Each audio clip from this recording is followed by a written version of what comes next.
Hi family, ಇದು ಗುರುವಾರದ morning mini vlog ಇರುತ್ತೆ. ತುಂಬ ತಲೆನೋವ್ತಿತ್ತು ಅಂದ್ಬಿಟ್ಟು ಕಾಫಿ ಮಾಡ್ಕೊಂಡು ಕುಡಿದ್ಬಿಟ್ಟು ಮೆನು ಪ್ರಕಾರ ಇವತ್ತು ಬರೀ ಫ್ರೂಟ್ಸ್ ಇತ್ತು. ಸೊ ಹಾಗಾಗಿ 2 ಫ್ರೂಟ್‌ನು ಮಿಕ್ಸ್ ಮಾಡಿಬಿಟ್ಟು ಹಾಕಿ ಪ್ಯಾಕ್ ಎಲ್ಲ ಮಾಡಿ ಚಿರುನ ರೆಡಿ ಮಾಡೋಣ ಅಂತ ಹೇಳಿ ಹೋದೆ. ಚಿರುಗೆ ಬ್ರಷ್ ಮಾಡಕ್ಕೆ ಕೊಟ್ಟಾಗ ಬುಜ್ಜಿ ಬೇಬಿ ನನಗೂ ಬೇಕು ಅಂತ ಹಠ ಮಾಡ್ತಾ ಇದ್ರು. ಸೊ ಫೈನಲಿ ಇಬ್ರೂನು ಹೇಗೋ ಮ್ಯಾನೇಜ್ ಮಾಡಿ ರೆಡಿ ಮಾಡಿಬಿಟ್ಟು, ಹಾಗೆ ನನಗೆ ಒಂದು ಆರ್ಡರ್ ಕೂಡ ಬಂದಿತ್ತು. ಅದನ್ನು ಕೂಡ ಇಲ್ಲಿ ಪ್ಯಾಕ್ ಮಾಡ್ಕೊತಾ ಇದ್ದೀನಿ. ತುಂಬ ಖುಷಿ ಆಗುತ್ತೆ ಒಂದೊಂದು ಆರ್ಡರ್ ಆದರೂ ಬರ್ತಾ ಇದೆಯಲ್ಲ ಆನ್ಲೈನ್ ಅಂತ ಹೇಳ್ಬಿಟ್ಟು.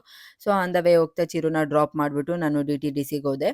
ಅಲ್ಲಿ ಹೋಗಿ ಕೊರಿಯರ್ ಮಾಡಿಬಿಟ್ಟು ಡೈರೆಕ್ಟ್ ನಾನು ಡಿಮಾರ್ಟಿಗೆ ಹೋಗಿದ್ದೆ. ಕೆಲವೊಂದು ಐಟಮ್ಸ್ ಎಲ್ಲ ಮಿಸ್ ಆಗೋಗಿತ್ತು ತೊಗೊಳ್ಳೋದು. ಹಾಗಾಗಿ ಅಲ್ಲಿ ಹೋಗಿ ತೊಗೊಂಡು ಅಲ್ಲಿಂದ ಸೀದಾ ನಾನು ಮನೆಗೆ ಬಂದೆ. ಮನೆಗೆ ಬಂದಮೇಲೆ ಉಪ್ಪೆಲ್ಲ ಖಾಲಿ ಆಗಿತ್ತು. ಸೊ ಹಾಗಾಗಿ ಅದನ್ನು ವಾಶ್ ಮಾಡಿಕ್ಕೆ ಆಮೇಲೆ ರೀಫಿಲ್ ಮಾಡೋಣ ಅಂತ ಹೇಳ್ಬಿಟ್ಟು ಅದೊಂದು ಕಡೆ ಮಾಡಿಕೊಂಡು ಅಡುಗೆ ಎಲ್ಲ ಮಾಡ್ಕೊತಾ ಇದ್ದೆ. ಇವತ್ತು ಮೂಲಂಗಿ ಸಾಂಬಾರು ಮತ್ತು ರೈಸ್ ಮಾಡಿದ್ದೆ.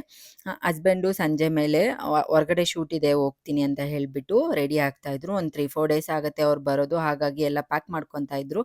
ಸೊ ಮಕ್ಕಳನ್ನೆಲ್ಲ ಮುದ್ದು ಮಾಡ್ತಾ ಇದ್ರು, ತುಂಬ ದಿನ ಮಿಸ್ ಮಾಡ್ಕೊತಾರಲ್ಲ ಅಂತ ಹೇಳಿಬಿಟ್ಟು.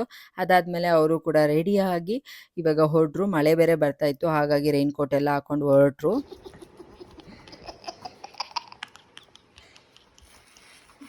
ಚಿರು ಅವ್ರ ಅಪ್ಪ ಇಲ್ಲ ಅಂದರೆ ತುಂಬ ಮಿಸ್ ಮಾಡ್ಕೊತಾನೆ. ಹಾಗಾಗಿ ಎಲ್ಲರ ಜೊತೆ ಸೇರಿ ನಾನು ಕೂಡ ಆಟ ಆಡೋಕ್ಕೆ ಸ್ಟಾರ್ಟ್ ಮಾಡಿದೆ. ನೋಡ್ತಾ ಇರ್ಬೋದು ಬುಜ್ಜಿ ಫನ್ನಿ ಎಕ್ಸ್ಪ್ರೆಷನ್ ಕೊಡ್ತಾ ಇರ್ತಾನೆ. ನನಗಂತೂ ತುಂಬ ಖುಷಿ ಆಗುತ್ತೆ ನೋಡ್ತಾ ಇರ್ಬೋದು ಎಷ್ಟು ಖುಷಿಯಾಗಿ ಆಟ ಆಡ್ಕೊಂಡಿದ್ರು ಅಂತ. ಚಿರು ಅಳ್ತಾ ಇದ್ದ, ಹಾಗಾಗಿ ಈಗ ಮಾಡಿದೆ ಅಷ್ಟೇ. ಆ್ಯಂಡ್ ಇವತ್ತಿನ ಮಿನಿ ವ್ಲಾಗ್ ಇಷ್ಟೇ. Thank you so much for watching.